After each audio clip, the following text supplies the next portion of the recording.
இயேசுவின் நாமத்தினாலே இந்த மாலை நேரத்திலே உங்களை அன்போடு கூட வாழ்த்துகிறேன்.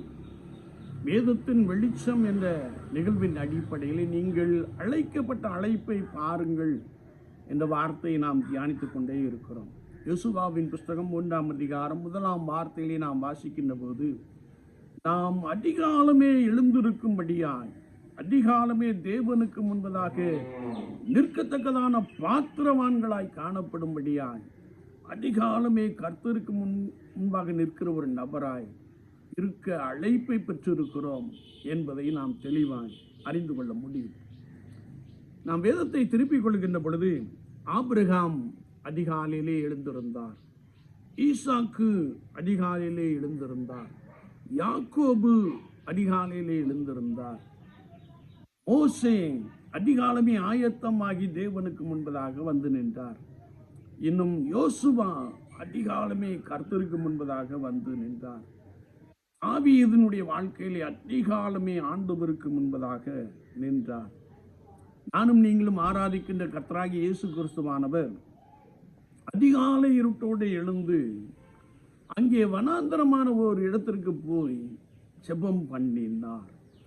அதிகாலையில் இருந்திருந்த இந்த வார்த்தை கர்த்தரை விசுவாசிக்கின்ற, கர்த்தருடைய நாமத்தினாலே ரட்சிப்பை பெற்றிருக்கின்ற, கர்த்தருடைய ஆவியானவராலே நிரப்பப்பட்டிருக்கக்கூடிய அனுபவம் எப்படி இருக்க வேண்டும் என்றால், இயேசு எப்படி அதிகாலை இருட்டோடு எழுந்து வனாந்தரமான ஒரு இடத்திற்கு போய் ஜெபம் பண்ணினாரோ, அப்படியே நாமும் கூட நாம் இருக்கின்ற இடத்திலே அதிகாலமே ஆயத்தமாகி கர்த்தருக்கு முன்பதாக நிற்க வேண்டும் என்பதை குறித்து வசனம் மிக ஆழமாக கற்றுக் கொடுக்கிறது. இன்றைய விசுவாசிகளுடைய நிலைமையை பார்த்தால் பரிதாபம்.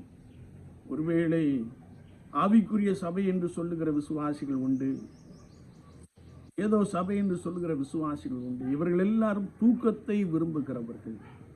அதனால நாம தூங்கும்போது சத்ருவானவன் களையை விதைத்து கொண்டே இருக்கிறான். அநேகர் நித்திரை பிரியராக இருப்பதை நாம் பார்க்க முடியும்.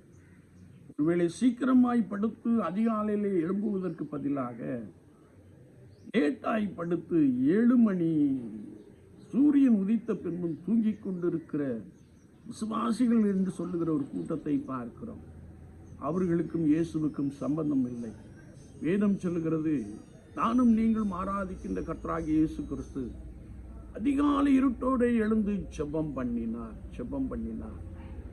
கர்த்தருடைய வார்த்தை சொல்லுகிறது, கர்த்தரை கண்டடையத்தக்க சமயத்தில் அவரை தேடுங்கள், அதிகாலையில் தேடுவோர் என்னை கண்டடைவார்கள் என்று சொன்னார். என்னை கேட்டுக்கொண்டு இருக்கிற என் அன்பு சகோதரி சகோதரியே, ஆண்டவர் உங்களை நன்றாய் நடத்தும்படியாய், கர்த்தருடைய வழிகளிலே நீங்கள் உற்சாகம் கொள்ளும்படியாய், கர்த்தருடைய வழிகளிலே நீங்கள் பலத்திருக்கும்படியாய், கர்த்தருடைய ஆலோசனையை பெற்றுக் கொள்ளும்படியாய் அதிகாலமே கர்த்தருக்கு முன்பதாக நில்லுங்கள்.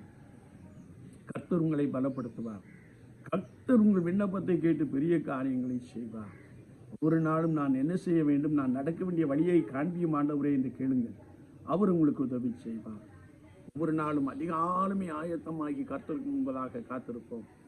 கர்த்தர் உங்களோடு கூட உங்களை பலமாய் நடத்துவார், ஆசீர்வதிப்பாராக. ஆமென், ஆமென்.